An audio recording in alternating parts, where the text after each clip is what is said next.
Good afternoon and welcome to City Council meeting for Tuesday, October 11th. And we'll start with a roll call. Thank you, Mayor.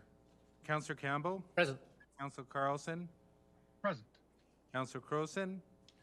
Present. Councillor Dodick? Present. Councillor Middleton Hope? Present. Councillor Palladino? Present. Acting Mayor Schmidt-Rempel? Here. Deputy Mayor Parker? Here. Mayor Higgin? Present. All members present and quorum is established. Thank you. The City of Lethbridge acknowledges that we're gathered on the lands of the Blackfoot people of the Canadian Plains and pays respect to the Blackfoot people, past, present, and future, while recognizing and respecting their cultural heritage, beliefs, and relationships to the land. The City of Lethbridge is also home to the Métis Nation of Alberta, Region 3. I'll start off with recognitions. To my far right, Councillor Middleton Hope. None that I can recall. Nothing that you can recall. All right. Councillor Croson. Nothing from me. Thank you, Mayor Higgin. Thank you. Councillor Palladino. Councillor Parker. Nothing, Mr. Mayor. Sorry. Deputy Mayor Parker. Nothing. Nothing for you. All right. To my far left, Still nothing. Councillor Dodick. Yes, thank you. I'd like to give a shout out to the Chinook Regional Hospital Emergency Department, all the doctors, nurses, and support staff there, as well as the intensive care unit of the same hospital, the doctors and nurses and the support staff, also Lethbridge EMS, Calgary EMS, and Foothills Cardiac Unit, their doctors, nurses, and support staff. So I want to thank everyone from Alberta Health Services, and in particular the Chinook Regional Hospital, and all the other people that I've mentioned. Thank you. Thank you very much for that, Councillor Dodick. Councillor Campbell. Thank you, Your Worship. I just wanted to mention that there's a show coming up called Starlight Lounge. Features the music of Bublé, Bennett, and Barbra Streisand. I mention this not because I'm in it, but because there's some unbelievable talent in this show. It's a 17-piece big band orchestra. Mr. Carlson is also in it. We had a big rehearsal last night, and he was fantastic. It's just an amazing show. What's also nice about it is a fundraiser for the Rotary Club, so I encourage everyone who loves music to head out to the Yates Wednesday and Thursday and enjoy some great music. And if nobody has said it already, congratulations to Belinda Carlson. Belinda Croson. Belinda Carlisle. Belinda Croson for her recent Historic Society Award. So congratulations on that. If nobody else was going to mention, I'll be first in line to congratulate you, Belinda. Thank you, Councillor Campbell. You got me mixed up. Thank you, Councillor Campbell. Councillor Carlson. Thank you, Mr. Mayor. Councillor Campbell scooped me on everything, so nothing at this point. Thank you. All right. Thank you, Acting Mayor Schmidt-Rempel. Thank you very much, Mr. Mayor. Many of us had the opportunity to attend the art unveiling at Fire Hall number 5, where Opportunity Lethbridge, the Indigenous Relations Office, Public Art Committee, and Fire and EMS partnered in the creation of 3 pieces of Blackfoot art in this new corner of the community. These include a mural on the Fire Hall, one on the fire trucks, and an Indigenous walk with interpretive signage, and a Blackfoot landscape project. I would certainly encourage all members of our community to head over and take these in. Also, congratulations to Lethbridge Family Services on the opening of their new courtyard, and to the Blackfoot Family Lodge on the sod turning of the Soaring Hearts project. And thank you to Exhibition Park for the tour of the Agri-Food Hub. We're looking forward to seeing that facility open and working for our community. Thank you very much. All right. Well, great thing about being last, I don't have to reiterate all of them. Thank you very much for all of those recognitions prior. I did want to add one. I had the opportunity to attend the Lethbridge Sisters in Spirit Vigil last week and did the walk for missing emerging Indigenous women that was put on at Galt Gardens, in the walk from City Hall there. And it was very moving. It was great to see how many people had attended, and it's growing each year. So it's important for us to keep that in our minds. Next is I wanted to give a huge shout out to the last Deputy Mayor and Acting Mayor Croson. So Deputy Mayor Schmidt-Rempel and Acting Mayor Croson, for your service over the last 6 months here as Acting and Deputy. And as we move into a new role, welcome Councillor Parker, now Deputy Mayor Parker, and Acting Mayor Schmidt-Rempel for the next 6 months. So thank you for the service, and prepare yourself for the service going forward. With that, I will move to the adoption of the agenda. I do have a resolution from Acting Mayor Schmidt-Rempel, adoption of agenda. Be it resolved that the agenda of the regular meeting of City Council on October 11th, 2022 be adopted as presented. City Clerk, are there any amendments? There are. We're adding 2 items to the closed session. That's numbers 1.3, an intermunicipal matter, 1.3, an intermunicipal matter, and 1.4, which is an intergovernmental matter. Those are the 2 added to the agenda. Right? Acting Mayor Schmidt-Rempel, as amended. Seeing no other additions, I will call the question as amended. Question's been called. All in favor? Any opposed? So carries.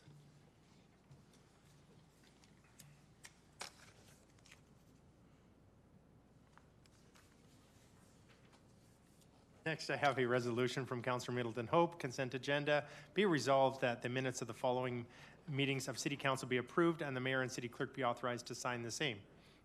City Council meeting 2022-09-27, and further be resolved that City Council receive for information the status of directed resolutions from October 11th, 2022. Councillor Middleton Hope.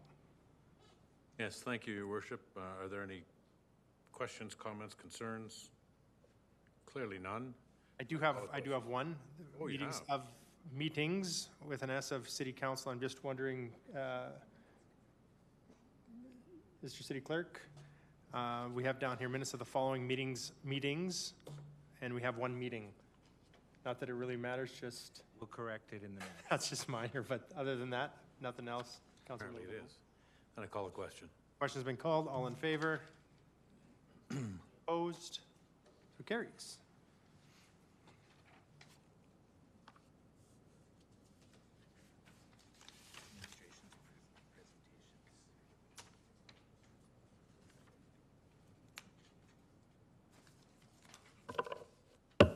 All right, we'll move over to administration presentations, 9.1.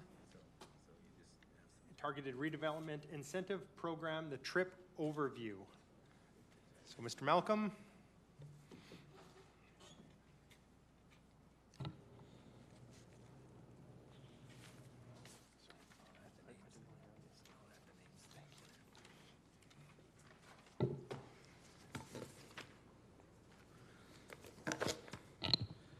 Good afternoon, Mayor and City Council.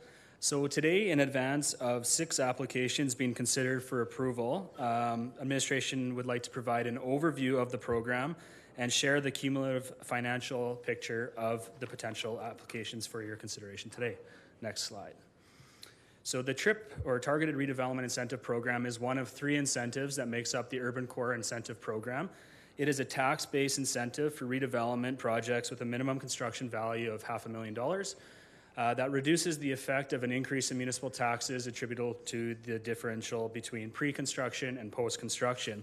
And it is offered in 2 streams, one being a tax-based cancellation, which is all the proposals here today, as well as a grant in lieu. Next slide, please. Some key points that I'd like to go over is that this is an incentive equal to the increased assessment value and is not a full tax cancellation. The incentive is only calculated off of the municipal portion of the taxes.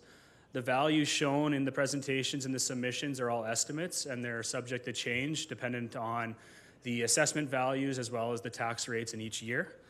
The dates are also subject to change based on the actual year of completion.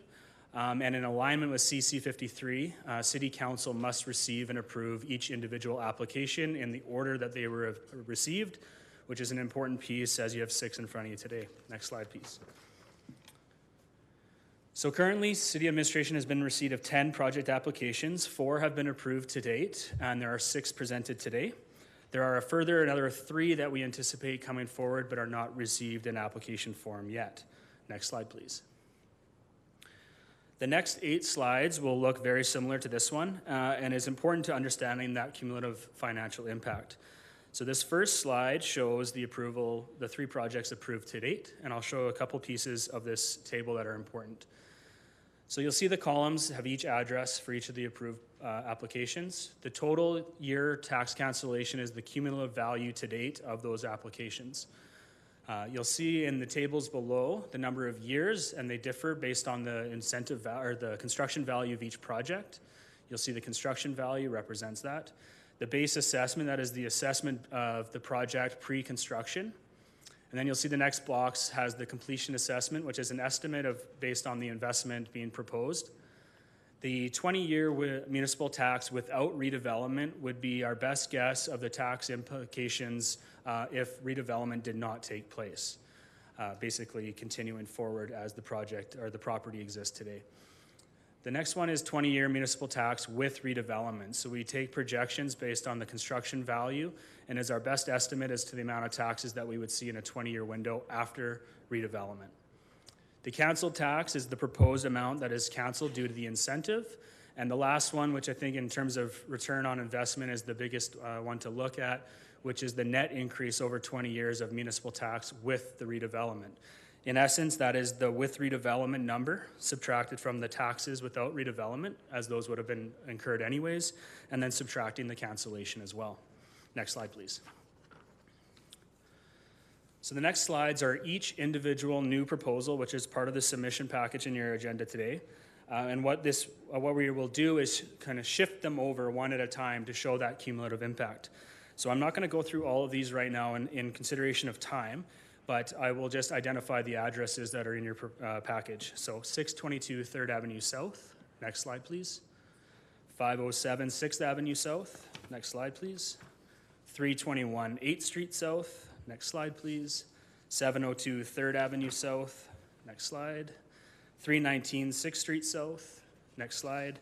And 1004 1 Avenue South. Next slide. And so all cumulative, this one shows each of those stacking together. So you can see in the previously approved, and the first column, or I guess it's the second column, in the years total $827,462. And that's the amount that council has already approved through existing cancellations. And then you can see the total for each year with each property that will be up for decision today. If all 6 of the new proposed applications are approved, the total cumulative amount would be $1,374,428, again, an estimate. And then those are broken down into the annual amounts in the column or in the rows above. Next slide, please. What that chart or that table shows us is several things. One is the cumulative impact of the cancellation, but the other is the return on investment. If these 6 pending projects are approved, the ROI of the 9 tax-based projects would be an estimated of $14 million in estimated construction value, an increase in base assessment from 6.2 to 14.6 million, an increase of 136%, and an estimated increase of $3.2 million in municipal taxes from those redeveloped properties over the next 20 years. Next slide, please. So it is a recommendation of administration that all 6 of the applications meet the eligibility criteria of CC 53, and that council would consider approving a municipal tax cancellation for each of these properties presented in the subsequent submissions in the order that they were presented. And that's it for my presentation. I'd be happy to answer any questions that you might have. Thank you, Mr. Malcolm, and thank you very much for bringing this forward. It's definitely a way we talk so often about how we can not only increase business, but also to retain the business that we have, especially in our downtown core, the heart of our city. A question that I have, first question is, we've seen this in how it has worked in our downtown core, which has been fantastic. And I think, based on long term, it's been fantastic to see what our ROI is. But I've been approached numerous times from other businesses that are outside of the downtown. So I'm looking at like 13th Street North, for example. I had 2 different businesses there have reached out. Has there been anything within administrations you've looked at maybe expanding this into other areas? So originally the TRIP program was approved just for the downtown. In November of 2020, right at the beginning of the pandemic, the council directed us to expand that, and we expanded it down into the warehouse district, so along 3rd Avenue South all the way to Mayor-McGrath Drive, as well as up 13th Street to 5th Avenue North. So those areas are within the eligibility, and we have seen, I don't believe we've had any applications up 13th Street North yet, but we definitely have into the warehouse district. So that's the parameters of the program today. We are bringing a new budget initiative around the incentives, and if successful, we would be doing another evaluation of the area of eligibility. That is continuing down that 13th Street. So the couple of businesses that I've reached out to didn't realize that this was happening, didn't know if it was for a short time, but this will work for all those areas and straight down Warehouse District to Mayor McGrath Drive. I do recall that meeting, and that does continue forward is that initiative. Yeah, and each of those areas are defined in the policy around how far north, south, east, west the parameters go. And even outside of that, has there been any thought of expanding, just kind of watch and see what it does from this point? Yeah, it's we've had conversations. I think in terms of the value of incentives is that we don't incentivize everything. So developments and projects that would likely take place anyways, there's probably not a lot of value in the incentive. The incentive is in encouraging developments that would otherwise been stagnant. So we've had conversations with individuals looking for a TRIP application for something in, say, WT Hill, an area that is actively developing on its own without incentives. So the value for the taxpayer's dollar, it doesn't go as far in those situations. Whereas in areas like in our downtown and 13th Street North Warehouse District, where development it would naturally be slower, if not occur at all, is where we see a lot of value in incentives. So if there are other areas in our community that are quote unquote stagnant, it would certainly be an area that we would look at it, that an incentive might be useful. Thank you for that. Can I just point of information here, if I may, just to that? I brought a resolution for an OBM of November last year in regards to expanding the redevelopment plan and all that. And so that was almost going to be a year. Do you know when the report will be coming back on that? This follows up on the question that you just asked there, because we do have an official resolution giving direction to you folks. We did bring back a report in April, I believe, of this year that had some recommendations specifically addressing that resolution, and that when we brought forward the new operating budget initiative for the funding, we would then bring back subsequent policy that would look to explore that further. Thank you. I just wanted to make sure I got clarification on that. Thank you. You betcha. Councillor Croson. Thank you, Mr. Malcolm, for the information. And my questions will be following up on the mayor's questions, because we have seen so many iterations, right? I remember DRIP, worst name ever. And then we redeveloped TRIP and we've looked at them. So is TRIP working as well as it can at this point to meet the needs under the policy? So there have been a number of iterations, amendments for this policy in an attempt to make it useful. And the fact that we have now 10 applications that have met their criteria and being proposed just within the last year and a half, 2 years, I think we are now at a point to call the program successful and that is being utilized. There's always room for improvement, and I think if there is support for these incentive programs going forward, we'll continue to evaluate them and bring forward amendments to make sure that they're being utilized in the best way possible. You essentially answered this in your response to the last question, but I want to be very sure of this. Would these construction projects have occurred without TRIP? It's a difficult question to answer because we don't know for sure. But in talking with the folks that have utilized this incentive, the answer is likely not, maybe, but probably not to the extent that the development took place. So the incentive is often not enough to make the pro forma or the value happen, because if you're working with that fine of lines, you probably shouldn't be doing the project in the first place. But what the incentive does is actually gives you a little bit of a barrier to the risk that inherently comes with revitalization projects in particular, and lowers that risk. It also allows you to put more money into finishing, public realm, all those different things that really make a project come to life and be a truly vibrant addition to our core areas. And essentially these programs, these incentive programs, are kind of what we could call long-term thinking. We won't see immediate response. In fact, the city will have to put some tax money into this for a few years, but we'll see the long-term results. And is that the purpose behind these plans? That's exactly right, and that's why in our financial estimates in the package, they show a 20-year window.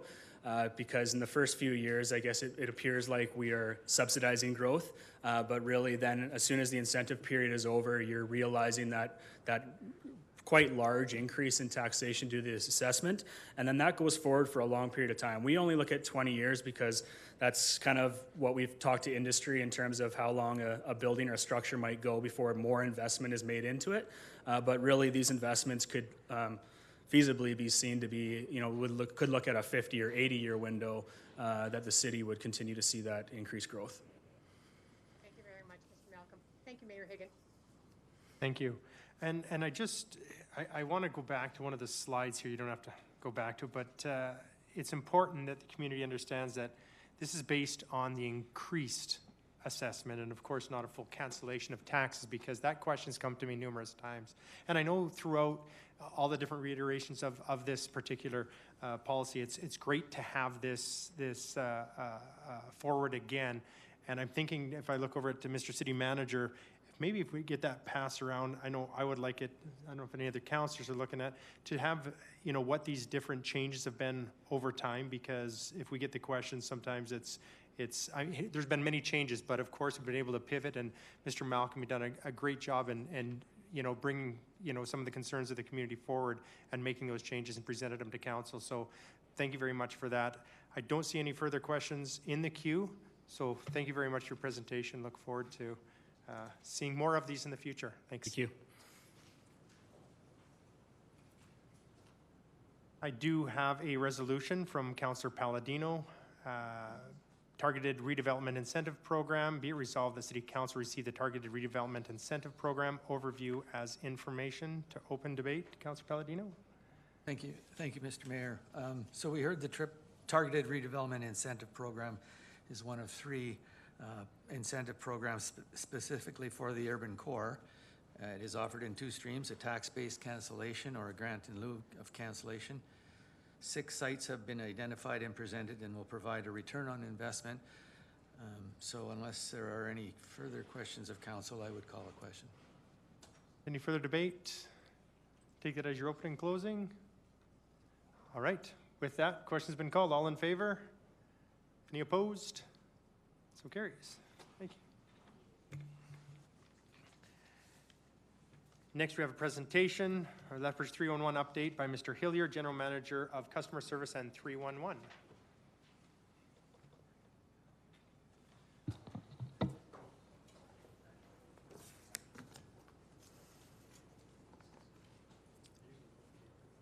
Good afternoon, Mayor and Council. Thank you for having me today to provide you an update on the activities of Lethbridge 311 over the past year. Again, I know you've all had the package to review in advance, so I'm going to go through this quickly and wait for any questions at the end, but the topics are there for you today. So looking at year to date for us, we have logged over now 100,000 calls. 89% of those answered within 30 seconds. Average call length 2 minutes and 45 seconds, and over 90% of the calls that we do receive within Lethbridge 311 are answered in that first call without transfer to another department. That's not necessarily saying that they're resolved, but that action is complete, service request is created, and whatnot.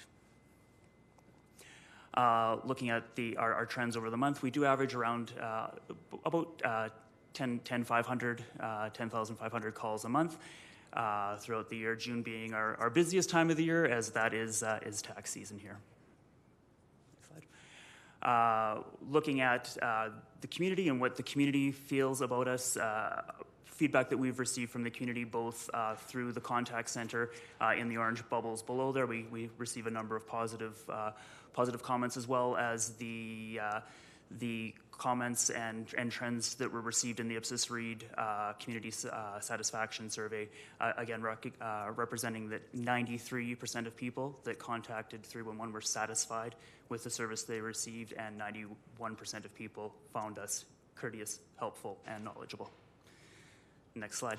The next little bit about the presentation here, we're going to talk about a couple of what I think are exciting new things that we have happening in 311. The first being our updated citizen inquiry resolution process. So many people, I think of 311 for that second bullet there, which is those standard service requests, those general inquiries that they have for for city services, programs, and whatnot.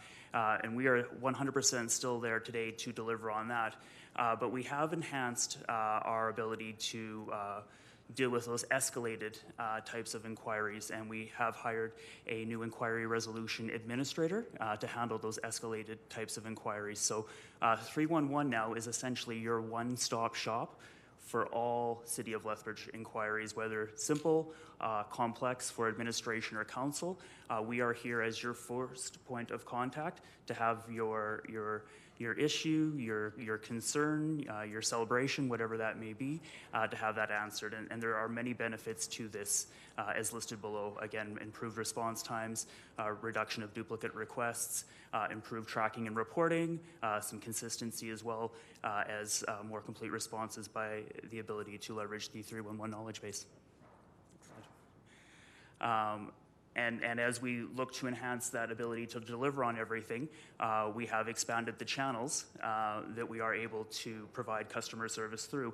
And we do have, I think everybody realizes with the telephone number, obviously we can answer your inquiries via the telephone by calling 311. We have expanded our services here in City Hall. So we do have more face-to-face customer service representatives that can help you there. As well, officially launching today to the community. We have a new digital 311 live chat available on lethbridge.ca as well as 311.lethbridge.ca. And there are self-serve online forms as well on lethbridge.ca that citizens can complete to submit an inquiry. Thinking specific to yourselves here as members of council, as I had referenced before, 311 is that one-stop shop now for all City of Lethbridge types of inquiries. And, so how would a citizen that would like to speak to you do that? And again, reach out to 311, and what we will ask of that person is for their name, their contact information, and a description. And that is so that we can forward that on to you. To ensure that you have the information you need to be prepared for that conversation. Again, by us collecting that, it does ensure tracking and follow-up, as well as reduces duplication, for requests to make sure that, again, we put that person in touch with exactly who they need to. As I referenced before, today I am officially launching 311 Live Chat to the community. It has been in beta mode the last couple of weeks, meaning if you were on lethbridge.ca, you may have seen that little bubble in the bottom window saying "Let's Chat." And again, it's available during our regular business hours, and you will be put in contact with a real person that will chat with you through any connected device, so laptop, cell phone, tablet, and whatnot. Slide. To help launch live chat as well as our other services, we do have a fall marketing and communication plan, and you will see ads similar to this in many city facilities, on some city buses. You'll see us out there reminding citizens of the great service that they do get through Lethbridge 311, but reminding them of these new channels that are now available at their fingertips. And just a couple of what nexts. So we do have a couple other things coming up here in the near future. I think most exciting being a 311 kiosk. So this is a digital kiosk here in City Hall. Similar to what you would see at a mall, where you can touch the screen and it will help you with some basic information. Here, when you come into City Hall, we are enhancing our customer satisfaction surveys so that we can use those surveys to make continuous improvements to our programs. And with that, I think my time is up, and I'll pause for any questions you may have. Thank you very much, Mr. Hillier. Appreciate that. And there's a lot of work that's gone into this through, and I know it's been many years in the making, and it's great to see what is, where it's made its way over all this time, and always continual changes and improvements. I do have questions. Councillor Middleton-Hope. Thank you, Mr. Hillier, for the presentation.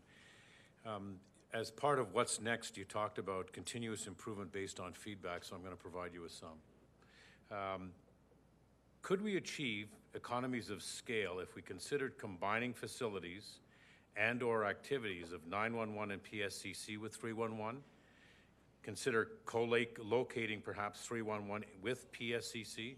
And are there any centers that we're aware of across the province that does that? So across the province, no.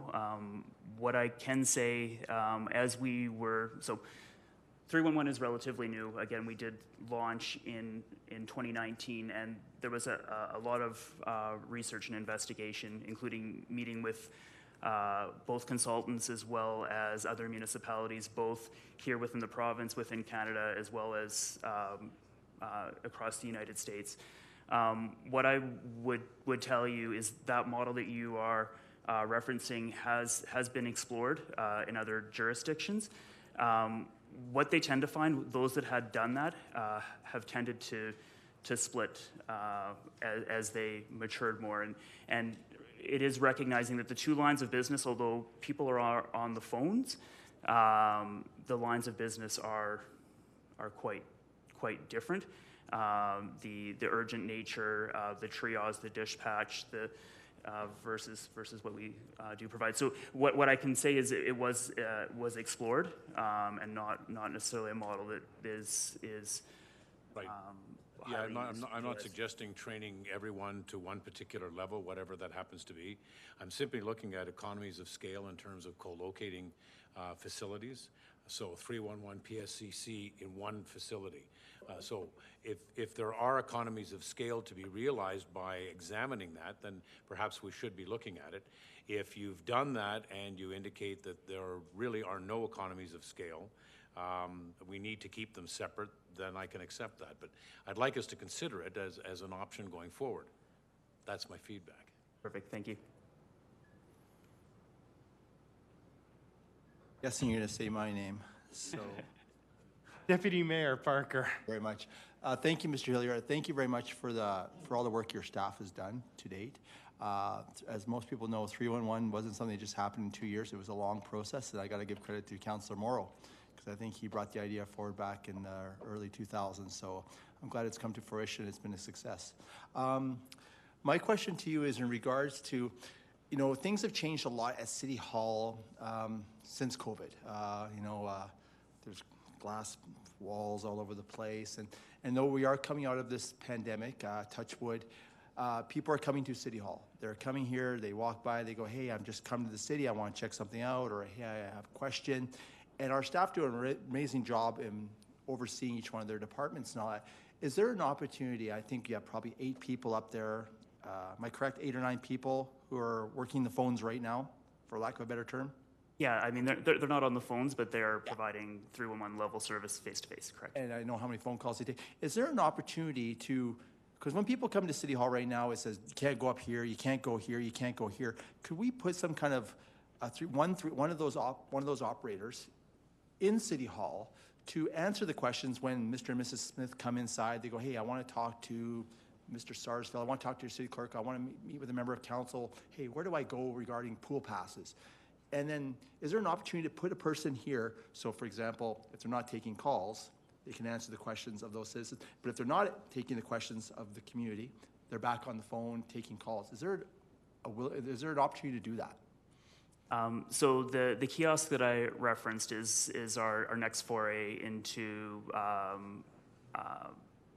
won't necessarily call it face-to-face, but that citizen interaction here at City Hall. And again, we are looking at a rather large digital kiosk. It is a intuitive touch screen to provide that level of service.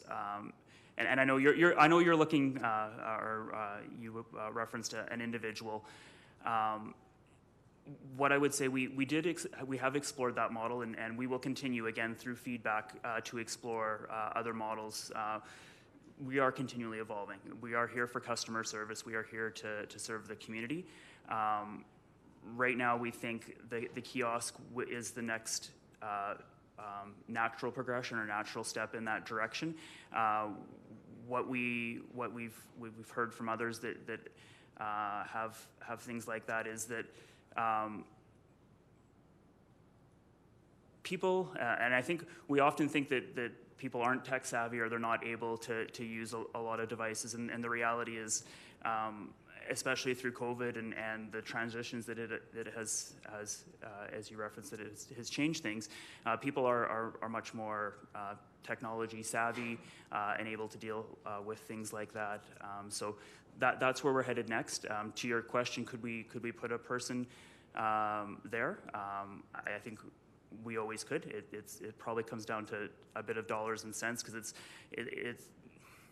it's easier said than done to have somebody on the phone and then running out.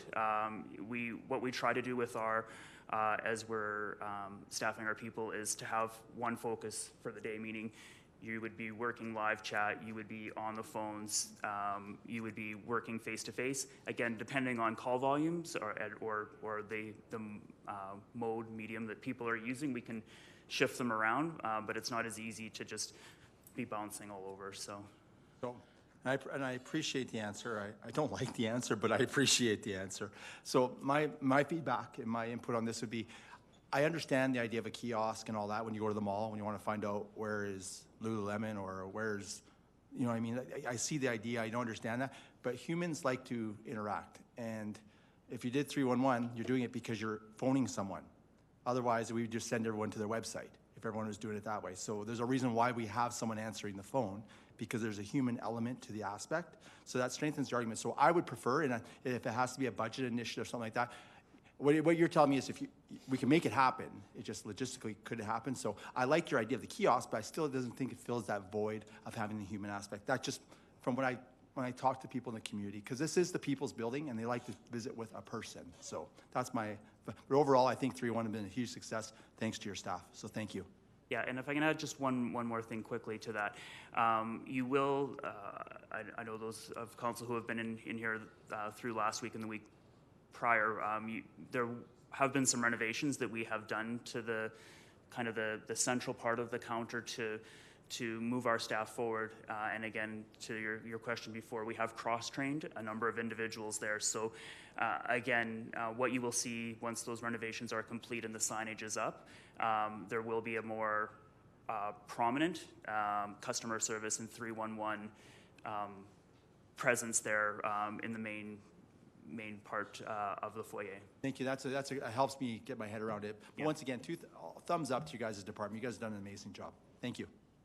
And I just want to add to that too, because I know similar question to Councillor Parker. It's like if someone comes in, Miss Jane comes in and wants to have, speak face to face with someone, she can go over to a desk.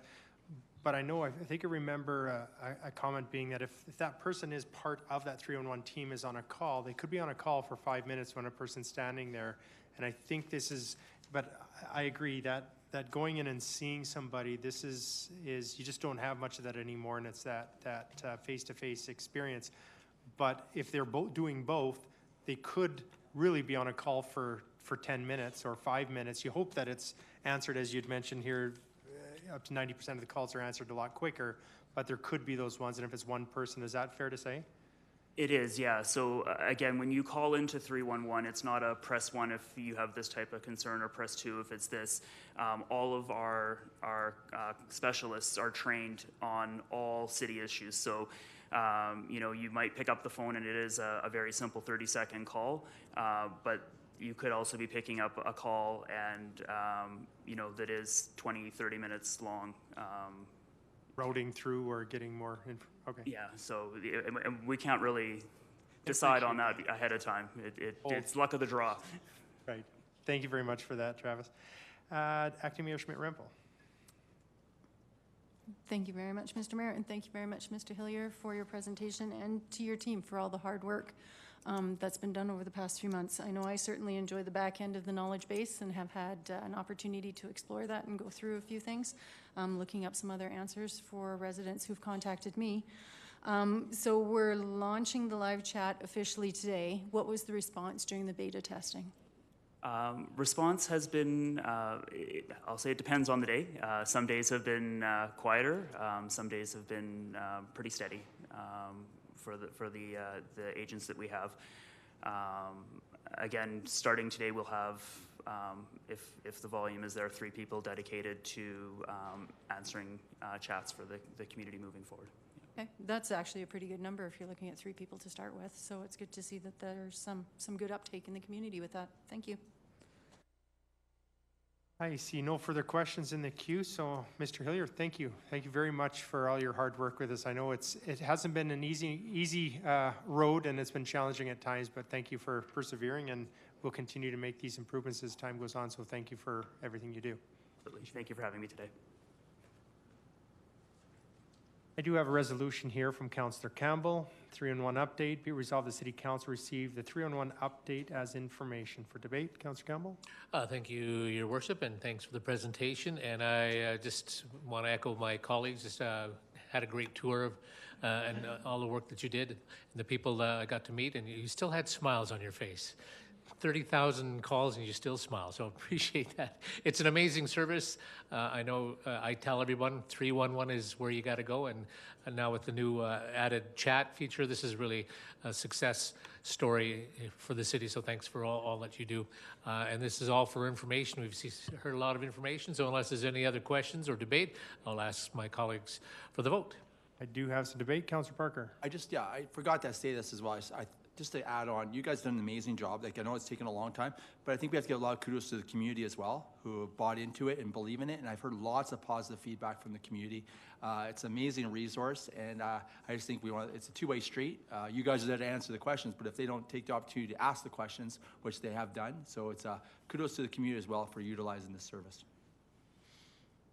Thank you. And with that, I see no further debate. Councillor Campbell? Call the question. Question's been called. All in favor? Any opposed? So carries.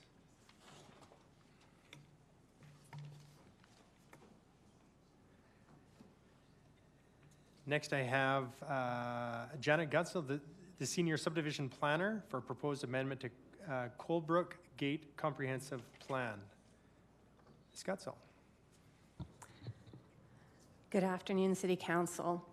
I'm here to present on the proposed amendment for the Colebrook Gate Comprehensive Plan in the Copperwood neighborhood, originally scheduled for September 27th, but being heard today.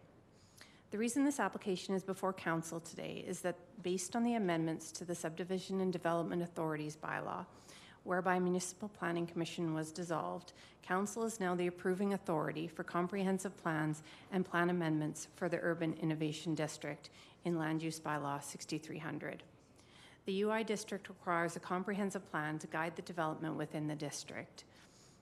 This comprehensive plan was originally approved by MPC May 17, 2021, and this application is to amend the original document. Next slide, please. Copperwood is in the West Lethbridge in the location indicated by the red star on the map.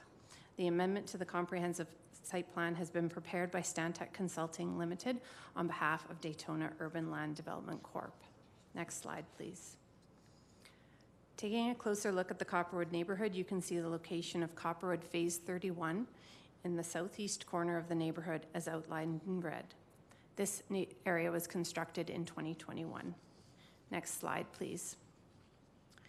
To orient Council, looking at Copperwood Phase 31 outlined in the black dashed line, you can see Métis Trail just to the east, the existing Miners Landing Park in green to the west, Colebrook close to the north, and to the south is raw agricultural land that has not been planned yet. Phase 31 has been zoned mixed density residential in brown and urban innovation in blue by City Council. The comprehensive plan affects only the portion of this phase that is zoned urban innovation and that fronts onto Colebrook Gate, the neighborhood entrance road.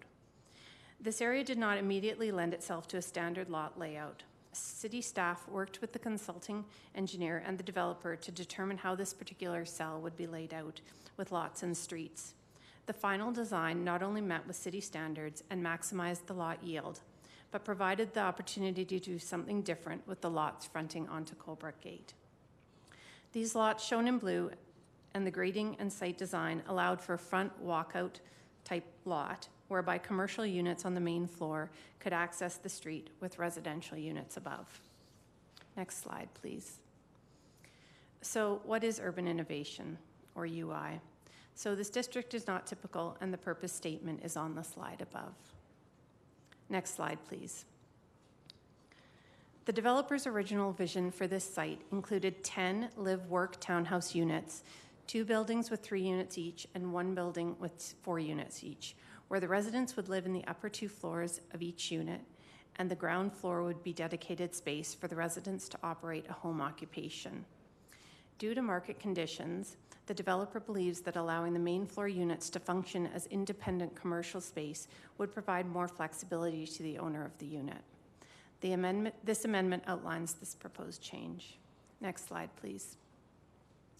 The back-to-front grading on these parcels creates a front walkout that was particularly conducive to commercial use, as there was visibility and access to the busy street.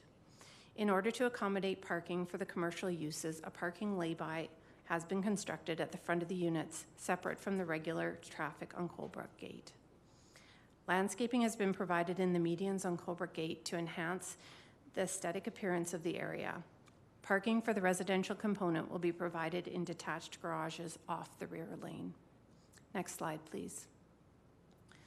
Public notice of the council meeting to consider this comprehensive plan amendment was initially advertised in the public notice section on September 10th and 17th, and further in the October 1st and 8th editions of the Lethbridge Herald, due to the item being postponed for 2 weeks. Adjacent property owners were also notified by letter of the proposed planned amendment on September 12th and September 28th, and invited to submit written comments or attend the council meeting. No comments were received by staff. Next slide, please. The comprehensive plan amendment has been extensively reviewed by both planning and design, as well as other infrastructure staff, who have determined that the plan is consistent with the amended Copperwood Stage 2 outline plan, which City Council approved on September 13th of this year. Next slide, please. In conclusion, it is recommended by staff that City Council approve the amendment for the Colebrook Gate comprehensive plan. Thank you. Thank you very much for the presentation. I do have questions. Councillor Middleton Hope. Thank you. Thanks, Ms. Gutzel, for the presentation. In the document, you didn't touch on this, but in the documentation, it indicates, and the previous discussions that we've had about this project as council, my understanding was that we've got 2 floors of residential and the main floor is commercial. However, you've also indicated in there that the lower space may be used for commercial or residential. Correct. Is that a change? Or was that always in there and we just, either I missed it or it wasn't part of the conversation? So the original intention was that one owner would reside in the top 2 floors and then run a home-based occupation out of the main floor. Yeah. So that would all be functioning kind of as one. Whereas now the proposal is that the 2 units would function separately. So there would be commercial on the main floor that could be, you could rent the commercial and run your business out of it while I could live on the upper 2 floors. Yeah, no, that's not what I mean. What I understood from reading this was that the lower floor could be used as a residential floor. So is that something new, or is that just something that we didn't discuss before? Councillor Middleton Hope, that is something that's been in the existing comprehensive plan, and it carries forward into this new plan as well. So it just gives the option, if there is no desire to run a commercial business out of that ground floor, that it could be operated as a residential. And we don't foresee any issues with that at all? No. Okay, good, thank you. Thank you. I see no further questions. Deputy Mayor Parker?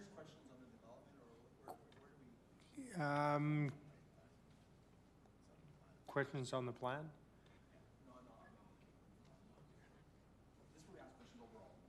Correct. Okay. Go ahead. Thank you very much, and I appreciate the process, the time it's taken to get here, because I do believe members of the Civic Works Committee, myself, Councillor Middleton Hope, Councillor Palladino, as well as Acting Mayor Croson at the time, had some questions and all that, and there were some community members here that had some questions and all that. And I appreciate the fact that you guys did another open house, because there was concern regarding consultation and all that. I think you folks have really bent over backwards for that, so you guys have done your due diligence above and beyond.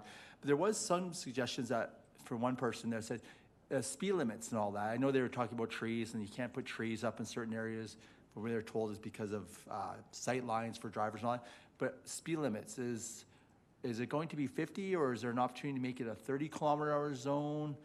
This is a suggestion from a citizen. It wasn't something I was suggesting, but is there a reason, is it just 50? Is that the base speed limit in that area? Is there any concern regarding having business and residential speed zones?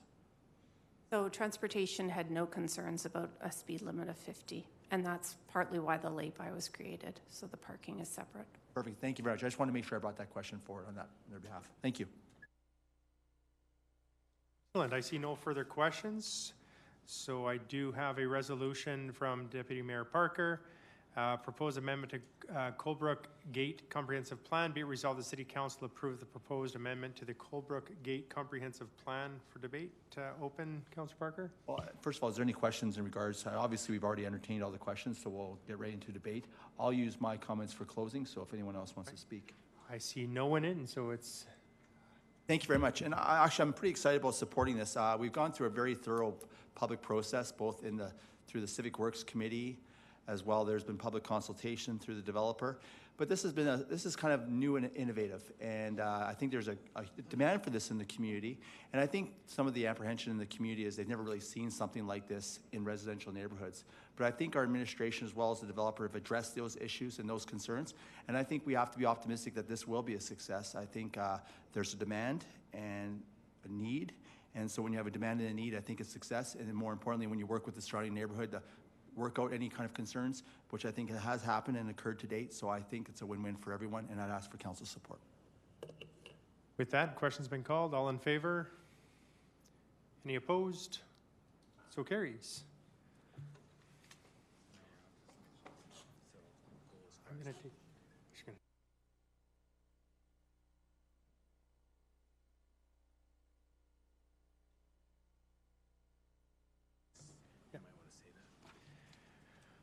All right, we do have a public hearing at 3 o'clock, and so at about 2:45, we'll do a quick break before the public hearing. We'll move on with administration submissions. 10.1 from Councillor Carlson, Targeted Redevelopment Incentive Policy Cancellation, 622 3rd Avenue South. Be resolved that City Council approve a municipal tax cancellation for 622 3rd Avenue South for a 5-year incentive period in alignment with the Targeted Redevelopment Incentive Policy, CC53. Councillor Carlson.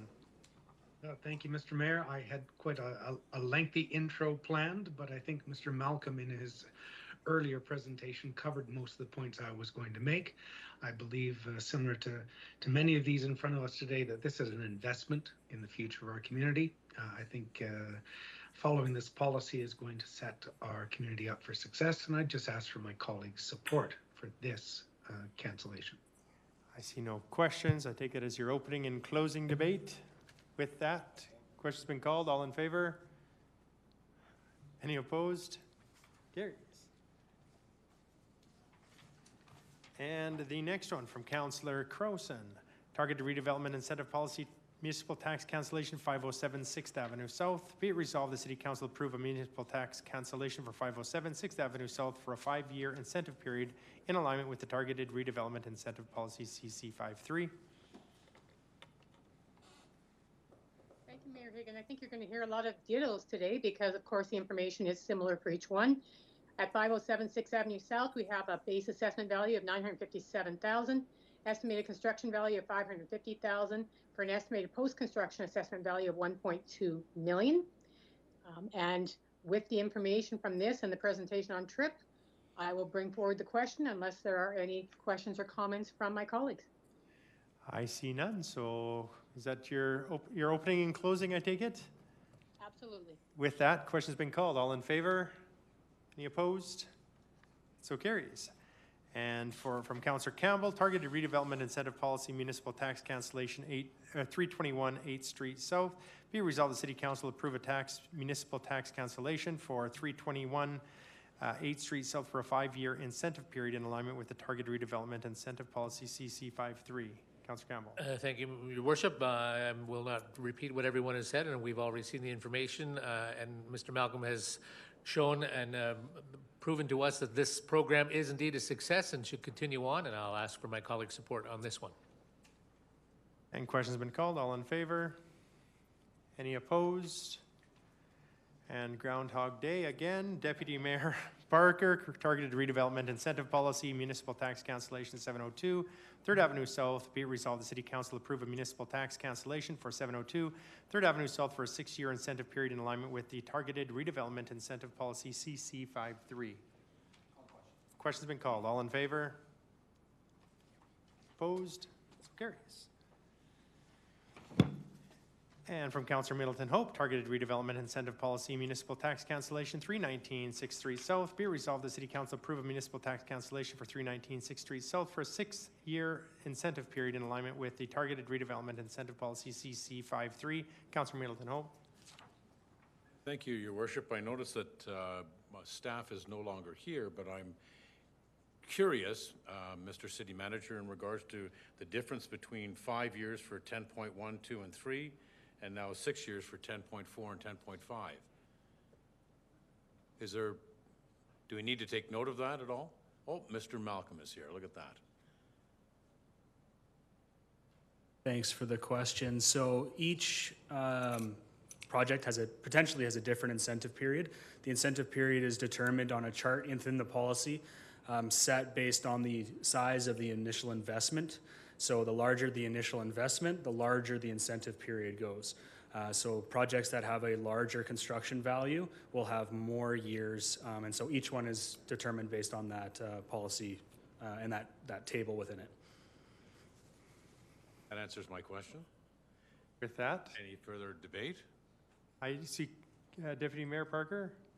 You're in there. You're not, okay. Oh, I just had that on before. I apologize. All right. Good. No further. Okay, no further comments, questions, concerns? Call a question then. Question's been called. All in favor? Opposed? Yeah, I know, she's got to heal it.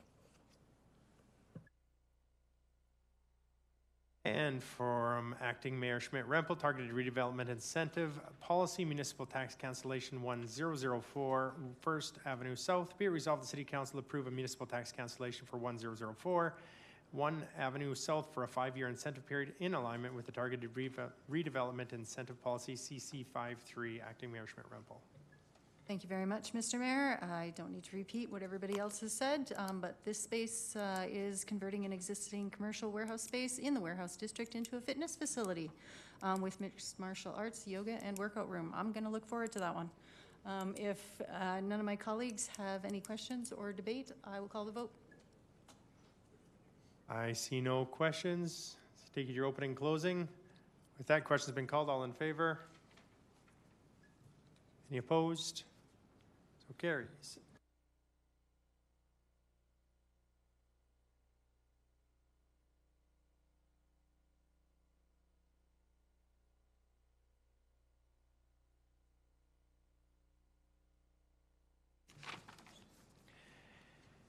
And we'll hop onto confidential reports, 14.1.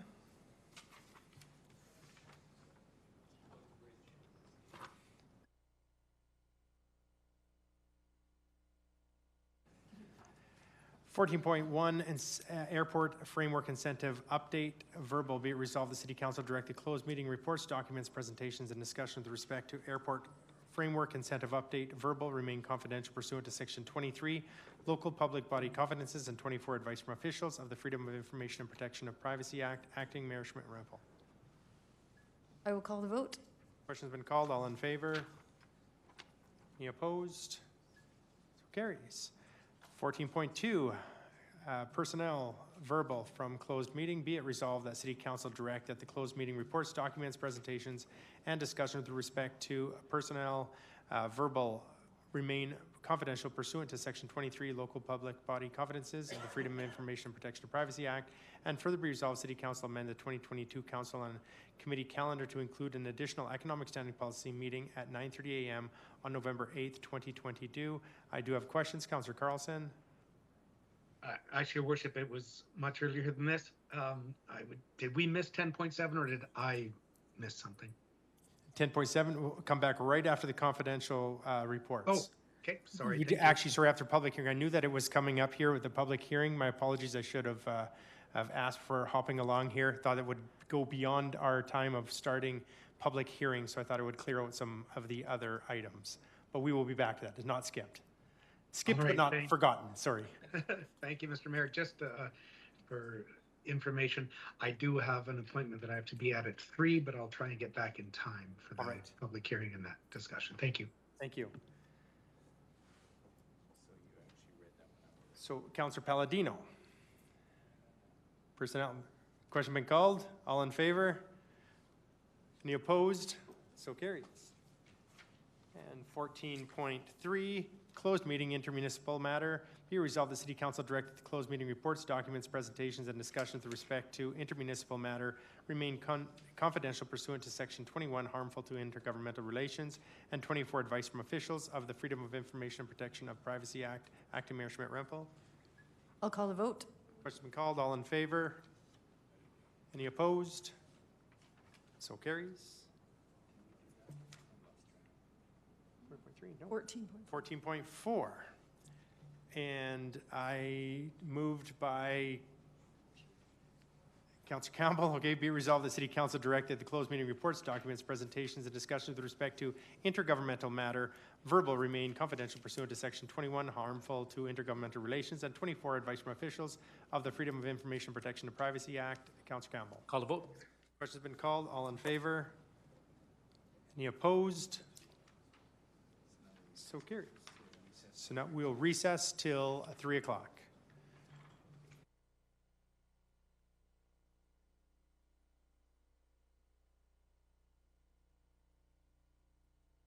Actually, sorry, we will remain here for, I was thinking that we would take a little bit longer than we did, so let's hop back there to 10.7.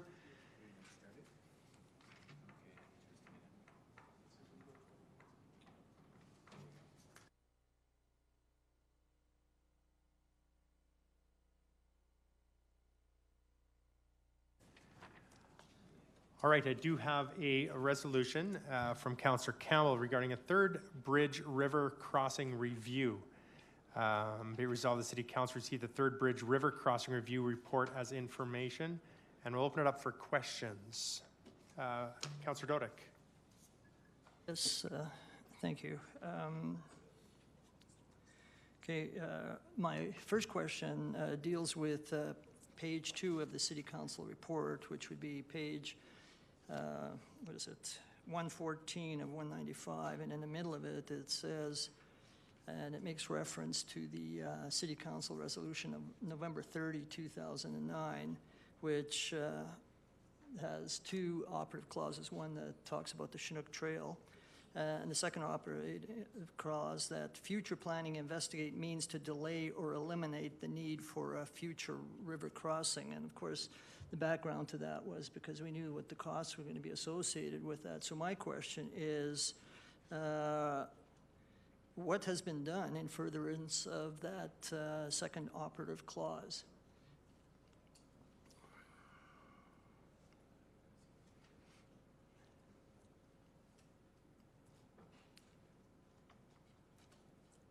Good day. So as far as things that have been done to look at other ways to delay the third river crossing, Transportation has completed the Whoop-Up Drive functional planning, Whoop-Up Drive interchanges functional planning study, which is also detailed in there, to attempt to delay it by creating some improvements to the interchanges at Whoop-Up Drive. Darwin, do you have anything else on that front? Good afternoon. Also, the planning of the north end of West Lethbridge was done since that 2000 time, or since 2010. So the attempt was to get more land use developed on the west side to reduce trips. That development hasn't even started yet, so that's several years out. But when Stantec redid their modeling, not a lot of trips had changed because the land use is pretty much set. The delay would be a planning initiative, would be delaying either residential or commercial industrial development. So the plans have been set in place since 1969 when that urbanization plan was developed and approved by council.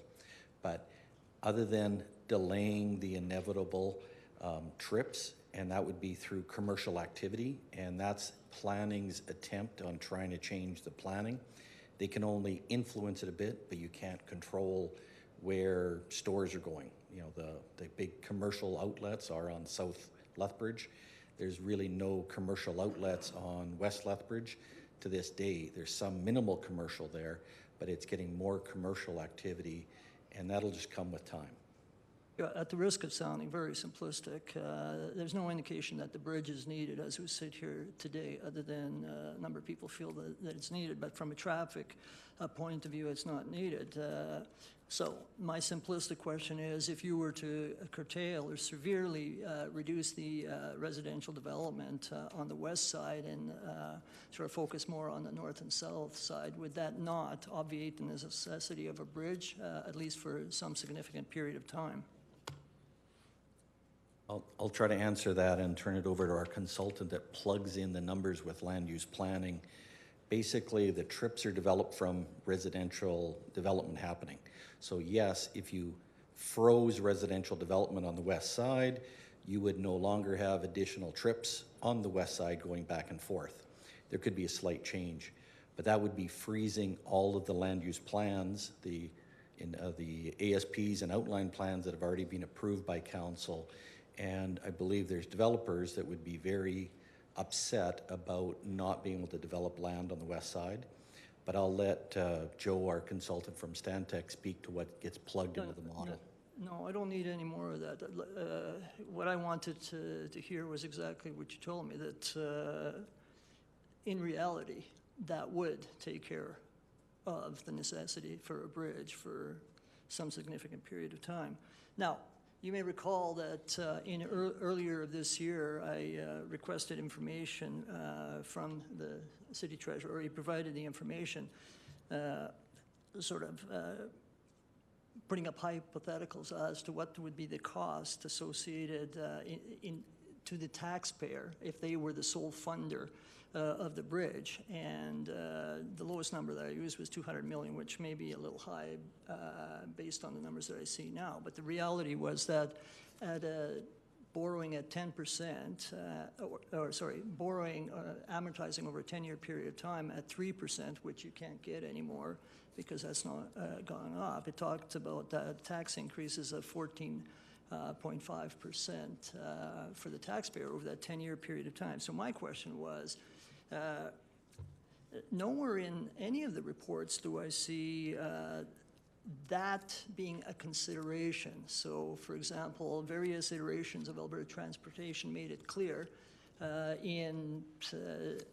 throughout the early 2000s that at the current location, they were not going to co-fund the project. This is going to be a 100% city taxpayer-funded project.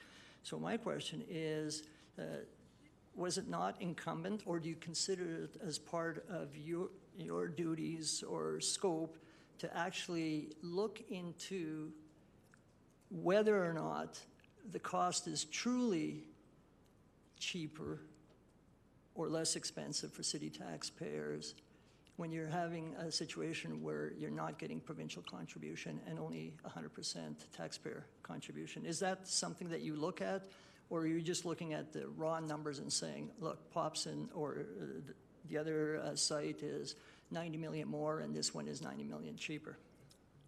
Your Worship, Councillor Dodick, we're not concerned about where the funding comes from. So, for example, the Whoop-Up Drive, when that was developed in 1974, even after the university happened, it was a plan, and City Council would allocate the funding as they determined best. Partially taxes, lots of grants, sometimes special grants. The location of a third river crossing, regardless of where it is, would be a city responsibility. Alberta Transportation has told us that time and time again. There is a fourth river crossing 1 mile north of city limits, which is a provincial cost, of provincial responsibility. That's the reallocation of Highway 3, 1 mile north of city limits on the north-south trade corridor. The province will fully fund that at their expense. But the city's internal road system, we use taxes, grants, off-site levies, a number of different funding sources. So we're usually not concerned about how it's going to get paid for when we determine the location. Usually we find the best location and get a cost estimate, a preliminary design cost estimate, so that we feed the CIP program so that City Council can make that right decision when it's needed. Right now, it might be needed in 10 to 20 years, but that could be delayed, or we're not sure when that's going to be needed. Okay, I see somewhere in the material there's a suggestion that the opening of these Third River Crossing would be somewhere between 2030 and 2040, and I'm not clear whether that comes as a result of the analysis by Stantec or information provided by the people working on the Transportation Master Plan.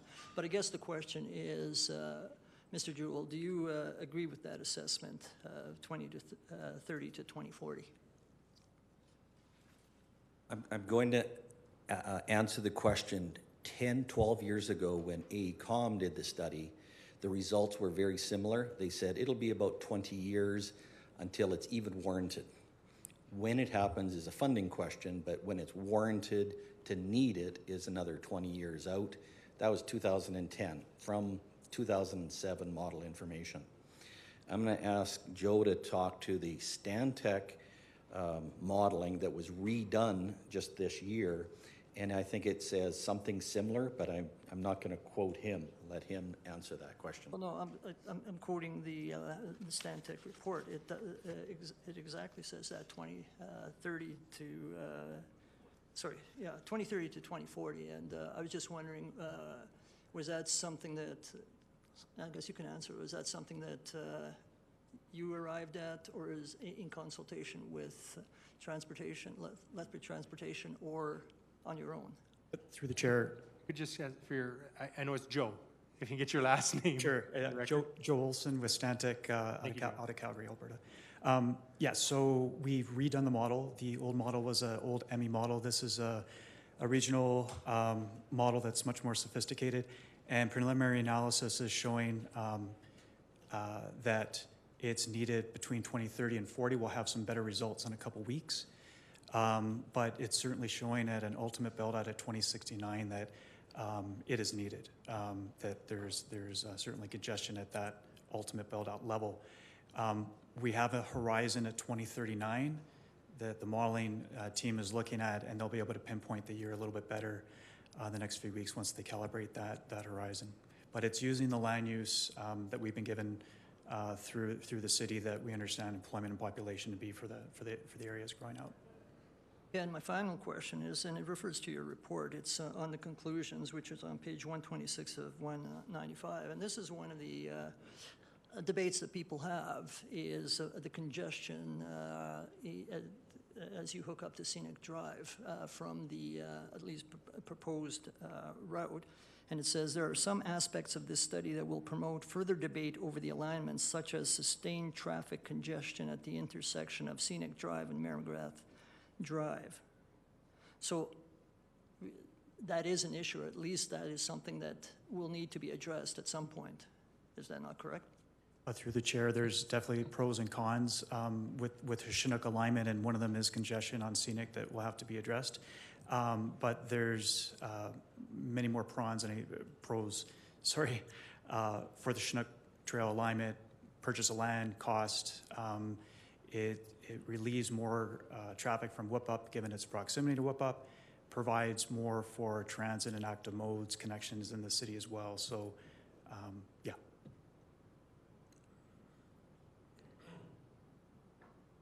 Questions? Councillor Carlson. Sorry, Mr. Mayor, I was in the queue, but I think Councillor Todik asked all my questions. Maybe just a follow-up. When we have received provincial funding, because I know that I've been around long enough to hear that, I think the phrase used at one point was this, the current location is a vanity bridge and the province wouldn't fund it. If the province did come on board, traditionally, what kind of funding agreements do we have with the province? Is it 60-40? Is it 70-30? What are those traditionally look like? Your Worship, to Councillor Carlson, the funding agreements we generally use are basic municipal transportation grant, which is 100%. You can use that for 100%, I believe. There's special grants out there that range from 70-30, 70% grant, 30% city funding, to 80-20 to 90-10. But they also allow the city to use grant dollars as long as they're not stacked. So the example I can give you is Active Transportation Fund, a new grant that we just applied for and we received. It had 60% new money coming into the city from the federal government, but you can't stack it with a federal program. So we're going to use a provincial program. So it's no city dollars going into it. It's provincial and federal money that is using that. There's also special grants that come in every once in a while. 10, 12 years ago, that's how we funded the circulation road study, was from a special, it was about a $1.2 million project, a special transportation grant given to us by the province just for that study. Occasionally, there's special grants that come out from the province or the federal government on an application basis or on an award basis. So that's what I would think that council would want to lobby the province when they are getting better on their feet and say, this is what we need, a third river crossing. How can you help us fund it? Whether it's 70-30, 60-40, whatever the case. That's what I think the best opportunity is once we know we need that river crossing. Thank you for that. And I just know that in the secondary location, not the one that's currently identified at Chinook, it almost seems more like a, for lack of a better term, a type of ring road, so that folks can sort of travel around the edge of the city to get to the airport or to the highway, etc. Do we know when other communities, like Calgary, for example, built their ring road, if the province came on board and what type of funding they brought in for that? I can't answer the Edmonton-Calgary question on their ring road, but I can answer the Lethbridge context. When the province did the Trade Corridor Highway, I believe it was done in 2009, they investigated South River crossings, North River crossings, eventually landed on a North River crossing 1 mile north of city limits, and they've committed to doing that. That's the opportunity that left, is the opportunity to do a South River crossing. It was a one or the other, and I don't think it was the city's advantage to put a 110 kilometer an hour ring road, a provincial highway through the west side. It's going to go through a mile north of city limits, Highway 3, and it has nothing but interchanges in 110, 120 kilometer design speed.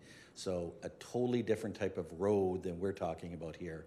We're talking about a residential arterial road that crosses the river, that accommodates the traffic generated by residential population. Thank you. So I guess what I'm hearing from that is the province isn't going to fund another river crossing for us. Is that basically the long and the short of it? I wouldn't say the province isn't going to help us with the funding. The grants would be something they would allocate toward the city, but I don't think the province will step up and pay for that 100% as a provincial project, because they've stepped up and said they're going to fund the Highway 3 north of city limits, and that's their cost, their allocation, their capital planning process. They'll do that, and I've heard that's their 20-year time frame. We're always 20 years out, and we were here 10 years ago, and it was always 20 years out as well.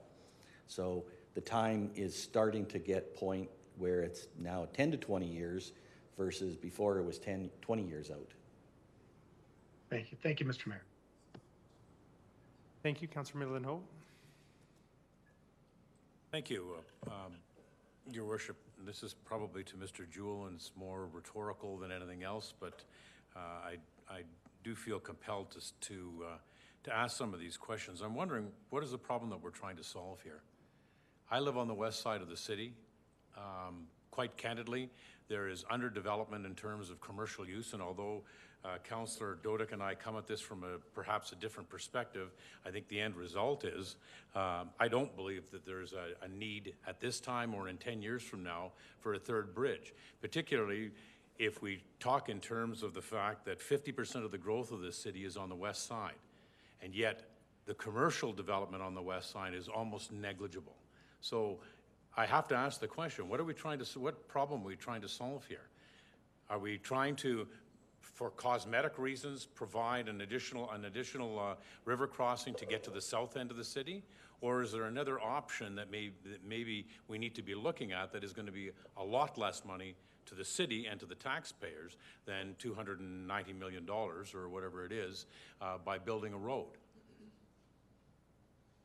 So every few years, we have a mega project. Scenic Drive was a mega project 10, 15 years ago. We did Scenic Drive North, $20 million. To alleviate congestion is the answer to your first question. To alleviate congestion and to make it safer. Those two things. Sometimes they're contrary, because by reducing congestion, sometimes you'll increase speed, but it's to maintain safety and to allow people to move across the city. That's the two primary purposes of any roadway system. Can I ask, what would be the purpose of moving across the city? By having a third bridge here, what is the purpose of moving across the city? To access services. Access employment, services, schools, anything. Right, and at the end of the day, if those services are located on the west side of the city, it reduces the need to move to the south side of the city. Wouldn't you agree? Ideal world, we would hope that people would live as close to their employment as possible and drive as little as possible. We know we're a medium-sized city, so people like to live in the south and work in the north, or live in the south and work in the west. And it's all over. It's a 20-minute drive across the city. So the reality is people don't worry about where they work versus where they live in a smaller city like this. We just have to accommodate the congestion and make sure it's as safe as possible. So I'll give you an example. Whoop Up Drive in the winter, a few times a year, is totally closed down because of accidents, and so we have a Highway 3. There's only been 2 times in the last 15 years that both roads were closed simultaneously during a major weather event, and that was hospitalizations. People get concerned about getting across the river, so it's redundancy as well. So safety, redundancy, and traffic congestion. I'll ask these guys to deal with why we do these transportation master plans. Also, we're not dealing with the issue today. We're dealing with it 10 years in the future, 20 years, because we know it takes that long to do a design, get funding approvals, get provincial environmental approvals, and allocate all of that time and money to do the right thing relative to any road construction. I absolutely agree with you, and I appreciate your very simplistic explanation of it, because at the end of the day, it's actually not answering the problem. The problem is, why are we moving from one quadrant of the city to the next, and how can we avoid that? And we're not addressing that question. And simply building a third bridge is not going to respond to that adequately. I'm sorry. So thank you for your time. I appreciate it. Unless Stantec has got something that they can convince me that we're going to take a look at developing commercial businesses on the west side and eliminate the need for a third bridge, I'm not sure you can add much more. Well, through the chair, I can't really speak from the land use side and different scenarios there yet. But, you know, even when I was talking to Adam early in the project, you know, I saw a lot of the conversation 10 years ago about, do we even need it? And that's a good question. That's very progressive thinking about, you know, can we shift trips to other modes? Unfortunately, once I started seeing the model results, certainly when we looked at 2069, even a 4-lane Chinook trail in combination of Whoop Up is not enough. And so it's really the design of the city where the land uses are. This is a very sophisticated model that is looking at all the trips to and from.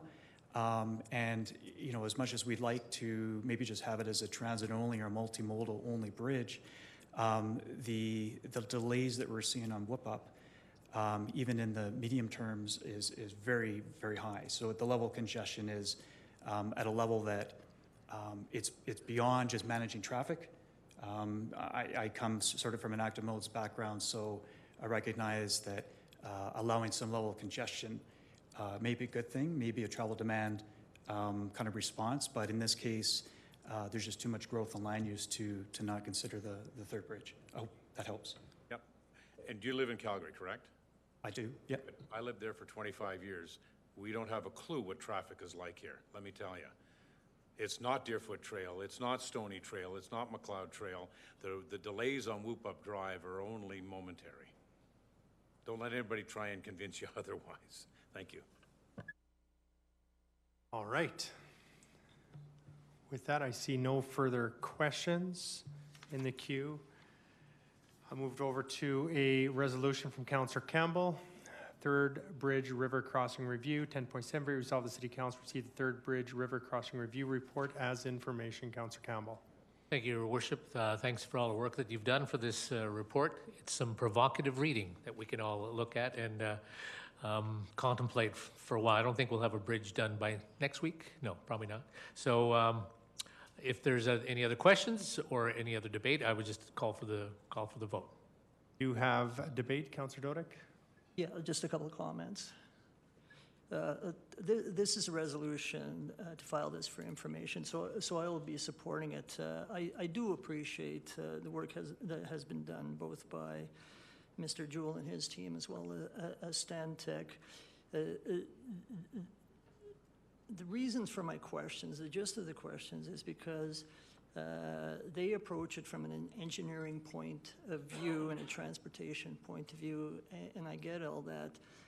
I, of course, approach it from a political point of view and look at a project of whether it be 150 million or 200 million. It is a huge project. So although I can appreciate and understand the studies that have gone into this to come to the conclusions you have, like I said, I have to approach it from a different angle. So, but I just wanted to say I do thank you for the information, and I will support this as an information resolution. I too will support this, and something that's important to note is that this was a question that was on the ballot, so doing our due diligence as council to make sure that we do bring it forward. I know often I'm asked that, you know, why would we want to do this for 15-20% tax increase? Well, this is looking at one option of probably many, well, not probably, there are many options out there. So it's not just congestion, safety, et cetera, but this is to receive for information. It can be brought forward at a later date if a member of council does want to pursue this, but being that it is for receiving for information, I will be supporting this. And it goes back to Councillor Campbell. Thank you, Your Worship. Again, it is for information. It is something to peruse, and as you mentioned, something can come forward at a later date, but for now, for information, so I ask for my colleagues' support. Call the vote. Question's been called. All in favor? Any opposed? So carries. Thank you, Mr. Saint-Amant, Mr. Jewell, and Mr. Olson. Thank you very much. We'll now just take a quick break to be able to switch over to our public hearing, but a quick bio break. So we'll be back in about 6 or 7 minutes. Thank you, Mr. Mayor. I'll try and get back as quick as possible, but I may not be here for the public hearing. Thank you. Thank you.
We will get moving along with the public hearing for Tuesday, October 11th, bylaw 6367. I call to order the public hearing for bylaw 6367, amendment to bylaw 5115, the specialist offices plan, as well as public bylaw 6368, land use bylaw amendment 950 and 954 plus 958, 17th Street South. The procedure for this hearing will be, we begin by calling on Genesis Eviaorio, community planner, to provide background to the case. Anyone else who wishes to speak to the bylaw will then be called upon. We'll then ask 3 times if there's anyone else who wishes to make a presentation. City Council then have the opportunity to ask questions of any of the presenters. The hearing will then be closed. Consideration of second and third reading will be made by City Council immediately following the public hearing. I now call upon Genesis Eviaorio to provide the background to the case.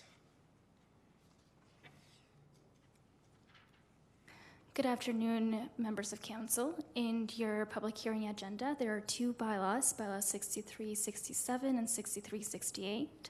It has been planning and development's practice to have one presentation when these types of bylaws come to council, and so I will be delivering one presentation, but it will be covering the content for both bylaws in your agenda today. So today I am bringing forward bylaws 6367 and 6368, pertaining to the properties at 950, 954, and 958 17th Street South. Bylaw 6367 is an amendment to an area redevelopment plan, which facilitates an amendment to the land use bylaw under bylaw 6368, which introduces new development rules for these properties. Next slide, please.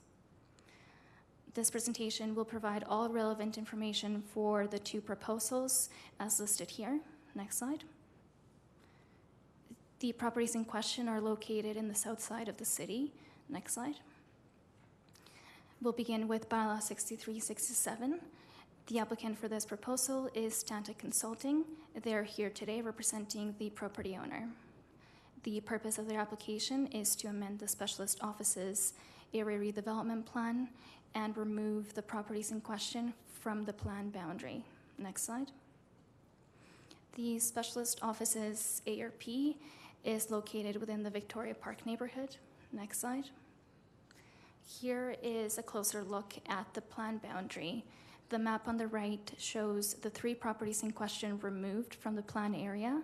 These properties are to the left of the hospital and just along the 17th Street South label on this map. Next slide. In terms of background for the site, the specialist office's plan was adopted in 2001 to regulate the demand for medical uses in the residential area surrounding the hospital. The policy direction of this plan reflects the priority at the time of the plan adoption to preserve the residential built form. The specialist office's plan identified that medical and surgical specialists, as defined by the College of Physicians and Surgeons, are the only suitable medical professionals allowed to provide care in the vicinity of Chinook Regional Hospital. This did not allow for general practitioners. Additionally, if a specialist chose to locate within this area, they had to rezone their property into a new district that was introduced in this plan. The new district is called the PSO, Specialist Offices District, and this required that specialists provide medical care in the house they had purchased or build a new building with the appearance of a residential dwelling. Next slide.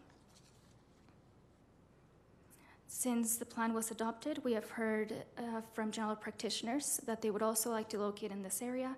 We have also heard from specialists and general practitioners that they would need more functional buildings to accommodate required technology. Since the approval of this plan in 2001, 3 properties out of 61 potential properties have been rezoned to the PSO district, and this is one indicator that the rules under this plan are not serving the needs of the community today. The proposal to remove the 3 properties from the PSO bound or the specialist plan boundary would lift the build form requirements for redevelopment, and it would also lift the limitations placed on the type of practitioners allowed around the hospital. Next slide. So in terms of overarching policy, this proposal aligns with MDP and SRP policy, particularly regarding policies for the efficient use of land, streamlining regulatory processes, and removing barriers for redevelopment. Next slide, please. The applicant for the following application, which is bylaw 6368, is again Stanta Consulting. The purpose of this next bylaw is to allow a mixed-use building. This would be achieved by redesignating the land from low-density residential to direct control. Next slide, please. Again, the properties are located within the Victoria Park neighborhood. Next slide.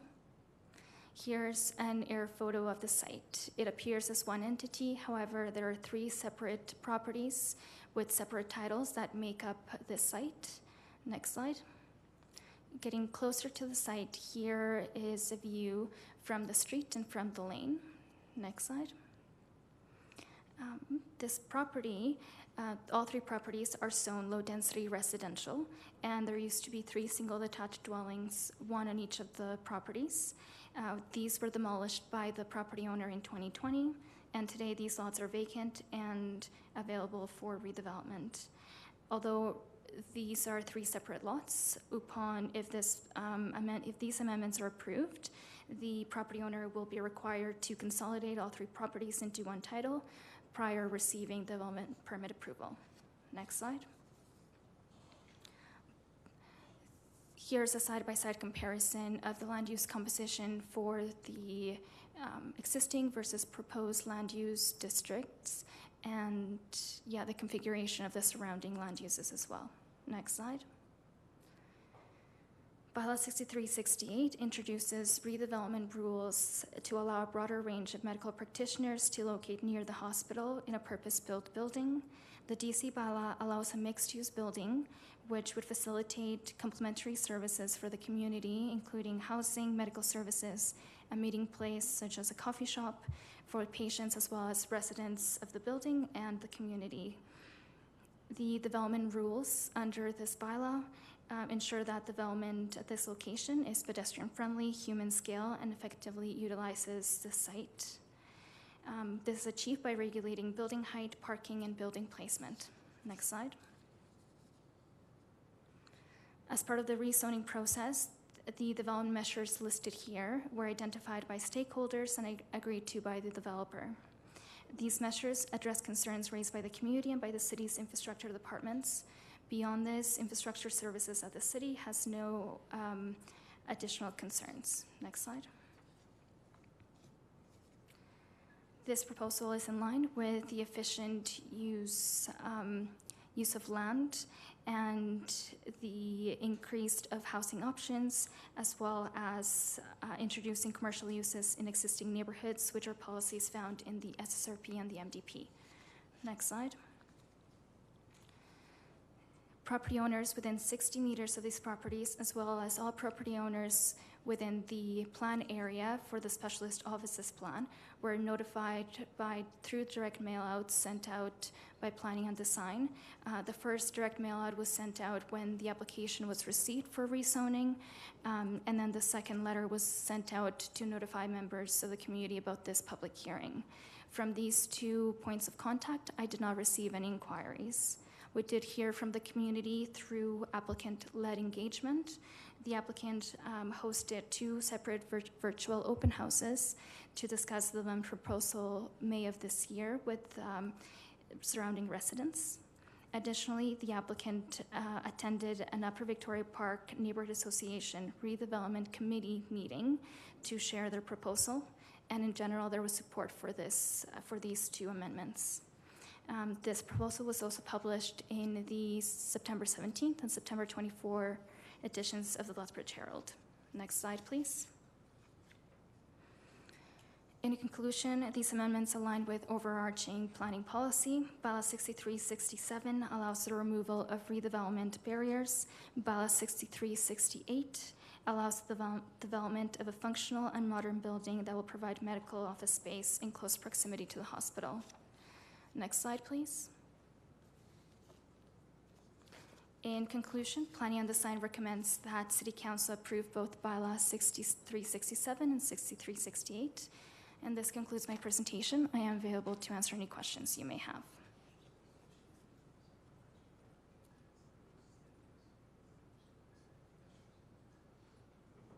Thank you, Ms. Eviorio. Now call upon the applicant to make a presentation. You can please identify your name when you're up. Speaking up for the record, thank you.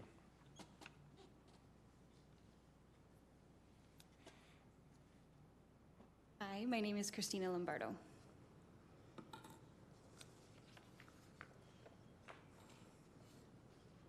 Here you go.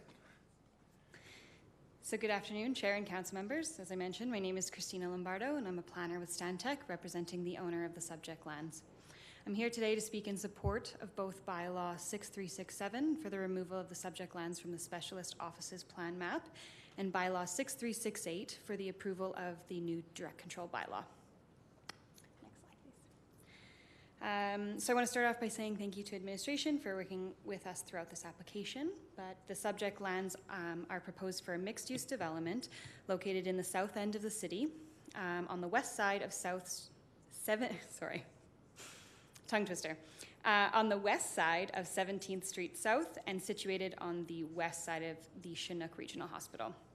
We'd like to reiterate that the overall intent and purpose of this application is to request a direct control district that proposes a mixed-use development for a medical office, along with a residential use within close proximity to the Chinook Regional Hospital, in order to benefit from the close physical proximity of the hospital while maintaining the residential character of the surrounding neighborhood. The owner of the subject lands has been working with city administration since 2020 to ensure that the location and style of development ultimately proposed works best to facilitate the city objectives and create an efficient use of servicing and infrastructure while maintaining a successful development. Initial discussions with administration regarding the redevelopment of these subject lands began with a few key items that required further discussion and analysis. These included the following. What a modern type of specialist office would look and entail, existing infrastructure capacities, existing and future parking needs, any rezoning requirements, how to develop a multi-level concept that fits within an existing residential environment, how to best mix residential and medical professional uses, any shadow study requirements, and community engagement requirements. Through these discussions, 3 lots were then acquired and became the subject lands that are being considered today. Moving towards the submission of an application, the developer then engaged in conversation with administration regarding the initial concept for a land use redesignation. Once circulated to the planning review team and commented on by several city departments, the developer worked through each comment and revised the application as required to ensure things like the existing infrastructure and servicing capacities were thoroughly reviewed and considered in the proposal. Based on the unique elements of this site and proposal of specialist offices, a direct control bylaw was identified early in the process as the most suitable option for the development, as this is the first time this style of development has been considered in the city. In late April to early May of 2022, the owner held 2 public engagement sessions, one with the community association and the second with the general public through a virtual open house. Overall, the feedback received for the development was positive, and the questions mostly surrounded if there was an ability to incorporate a coffee shop type use within the building. So based on that feedback, a restaurant use was added to the listed uses in the direct control bylaw to accommodate this request. Following the engagement, a formal submission was submitted to the city in May, and in September of 2022, the first reading was heard by council and approved unanimously, where we were then directed to return for the public hearing today. Looking more specifically at the site, 2 layouts were considered for the building placement on either the east or the west side of the subject lands. Having the building located at the rear and parking in the front created a number of concerns for the development. There would be an overall loss of street appeal, lack of pedestrian access to the building, parking conflicts along 17th Street, a greater impact to the residential parcels located to the west, and servicing and grading challenges from the existing connections. By switching the layout to keep the building located along 17th Street on the east side of the subject lands, with parking towards the rear, vehicles are able to access the parcel from the existing lane, and with this, we are able to enhance the streetscape by incorporating well-designed architecture towards the street. This will also ensure the continuity of the pedestrian sidewalk and allows for additional angled parking along the street. Having the parking contained in the rear lowers the impact towards the adjacent residential properties located to the west and creates an opportunity for further landscaping and buffering of the adjacent residential parcels. Once this layout was identified, we then established the current working concept for the layout, which entails approximately 5 to 6 units with residential above and a medical professional use on the main floor, which, as I mentioned, is the first of its kind in the city and allows for further options and opportunity for businesses and business owners. Having the medical professional uses on the main floor ensures direct pedestrian access to each of the units, maintains the boulevard streetscape and mature trees along 17th Street, and allows for further opportunity of the boulevard enhancements over time. With that, there is also additional opportunity for widening of the lane and lane improvements to the south. A shadow study was also completed for the proposal, and the only lot noted to be impacted was the residential lot located directly to the north, which the owner has since purchased and is prepared to do a step-down buffering towards the existing residential parcels continuing to the north. So with that, I will now pass it over to the architect, Al, to speak on the architectural features of the proposal with a few renderings.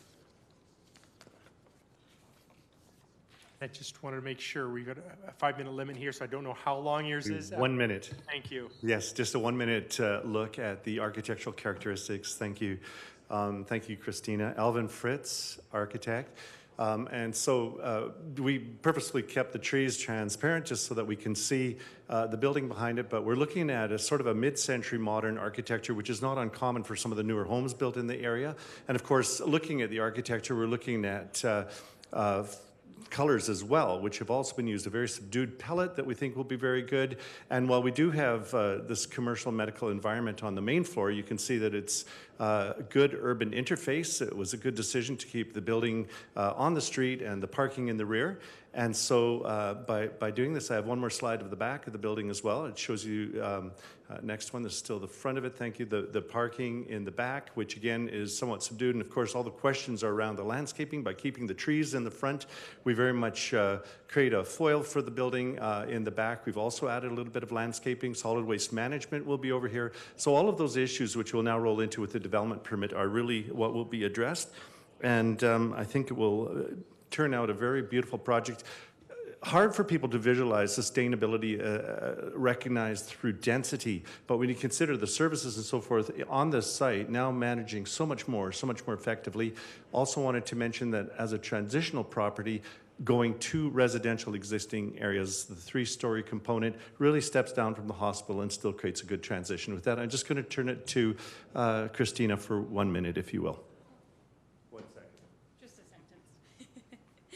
So with all that said, just want to restate that we are in support of both bylaw 6367 and bylaw 6368, and I'm hopeful that these applications are approved for second and third readings today. We are available for any questions if you have any. Awesome. Thank you, Ms. Sutton. Thank you, Mr. Fritz. Appreciate that. Are there any members of the public that wish to make a presentation on this matter? As a reminder, presenters will have 5 minutes to present to the issue.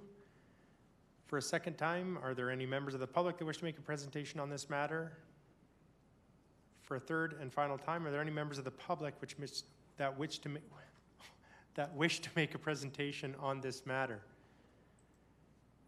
Hearing no other presenters, it's time for City Council to ask questions of the presenters. Have any questions? Councillor Campbell. This actually isn't really about the development, but I'm just curious, is the reason for doing this is there must have been a big demand. So has the demand been there? Are they ready to go, or do you have to start recruiting for specialists in the city?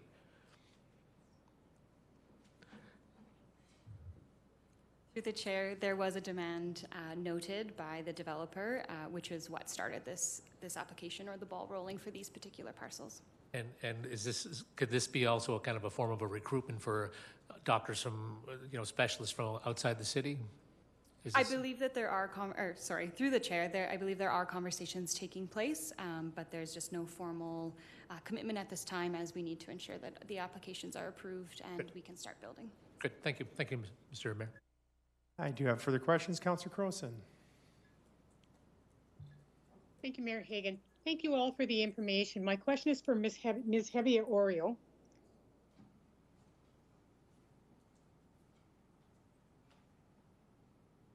Hello, I am here. Perfect. When I look at the applicant's presentation, they show street parking turning to angle parking in front of the property, where that whole street right now, I believe, is parallel. Will there be any changes to street parking in that area? Because 17th Street, as you know, is a very busy street right now. Yes, so the parking is not included in our parking calculation, and that the details of change to parking along 17th have not been explored at a level of detail that will be during development permitting stages. So our transportation department is aware of their intent to change parking, but the details will be worked out during the development permitting stage. And so if we pass this today, that decision will be made at administrative level and not at council level? That's correct. What you're approving today is what is on the site and what is in the land use bylaw. Okay. Thank you very much. Thank you, Mayor Hagan. Thank you. I do have one more question for you before I have to walk away. I was watching a slide here that talked about this PSO district and I need to be reminded this. 3 of 61 switched to PSO to that district. Could you kind of tell me a little bit more about that? Is the details to that? Yes, so the 3 properties and the owners have chosen to change the land use designation to be able to deliver specialist care out of those properties. The plan does identify 61 properties in total. That's around the total, what we've seen before, Yes. that highlighted area. So all the other areas around there can have general practitioners there as well, or is it still going to be I'm sorry? Just straight specialists, right? Yes, so what we're doing today is removing those 3 sites. Okay. I can just provide a little bit more insight into the PSO district. It was actually a response to a number of direct control districts that council had approved back in the mid to late 90s for the purpose of specialist offices around the hospital. So in 2001, when the district was created, that would allow the 61 parcels directly around the hospital to potentially rezone to PSO. Since that plan has been in place, I believe only 3 have actually gone through with that. So it's almost like we were late to the game when most of them had already been converted to direct control. Okay. Thank you very much. Appreciate that. I see no further questions. So hearing none. Oh, wait. Sorry. I guess you better wait before you didn't hear that gavel come down. Hearing none, now declare the public hearing for bylaws 6367 and 6368 closed. This matter may be decided later this afternoon following the public hearing. Now we'll do that. All right, thank you.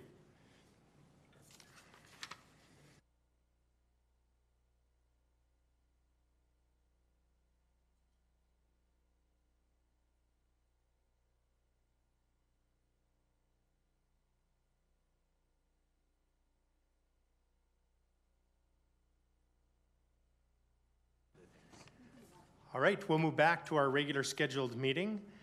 And I do have number 11, administrative inquiries and responses, which I believe we do not have any of. And number 12, city council updates. Are there any city council updates? Seeing none, we'll move on to second reading.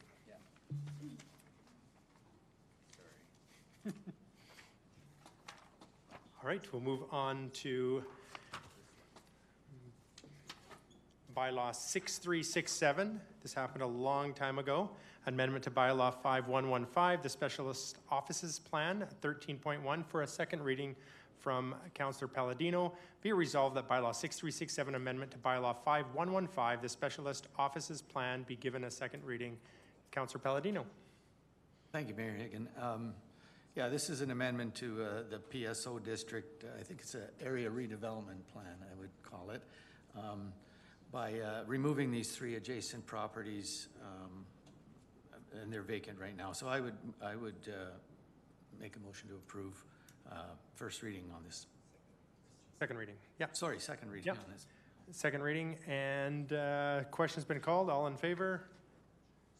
Any opposed? So carries. And for a third reading from Councillor Palladino, be it resolved that bylaw 6367, amendment to bylaw 5115, the specialist offices plan, be given third reading, and the mayor and city clerk be authorized and signed to seal the same. Councillor Palladino. Question's been called. All in favor? Any opposed? So carries. All right. And from Councillor Palladino as well, bylaw 6368, land use bylaw amendment re 950, 954 and 958 17th Street South. Be resolved that bylaw 6368 land use bylaw amendment re 950, 954 and 958 17th Street South be given second reading. Councillor Palladino. And as you mentioned, it involves the same 3 properties, 950, 954, and 958 17th Street South. However, this bylaw replaces the current residential zoning and replaces it with a new direct control district, which generally I'm not a fan of, but in this case, the direct control is the appropriate call. It's created specifically for this project. It'll include, as you've heard, mixed-use development in the form of a new functional modern building to be used as medical health offices with residential on the upper floors and potentially a small restaurant, coffee shop. And I would move second reading on this. I do have a question, Councillor Crowson. Not a question, debate. Okay. And now could I take it as your opening, Councillor Palladino? Yes. All right. I'll switch to debate. Councillor Crowson. Thank you, Mayor Higgin. I'm a little more conflicted on this one, and I would have been a lot more conflicted if the houses hadn't already been knocked down, because if I'd known we were knocking down 80-year-old houses for this, I'd have a lot more to say, but those have already been knocked down 2 years ago. I do have concerns about what the street parking might look like. 17th Street South is an incredibly narrow road for the traffic that is on there, particularly the parking that goes outside the lab there, which would be right across the street from this. And already on that area, which I know is private property, the number of vehicles that already park on that property then have to go somewhere else if this is built. So I do have some concerns about maybe some unintended consequences, but it's of course not easy to foresee the future, but I do want to make sure my concerns about parking are put onto the record. I will vote for this, like I said, because the house is already knocked down, but I'm a little conflicted and I just want that noted. Thank you. Thank you, Councillor. We'll move for any further debate. Seeing none, I take that as your opening and closing. I would move for second reading. Second reading. Question been called. All in favor? Any opposed? All right. And for third reading, Councillor Palladino, be it resolved that bylaw 6368, land use bylaw amendment re 950, 954, 958, 17th Street South be given third reading, and the mayor and city clerk be authorized to sign and seal the same. Councillor Palladino. I would move third reading on this. You're going to drag that out, weren't you? All right. Question's been called. All in favor? Any opposed? So carries. And with that, we are adjourned. Thank you.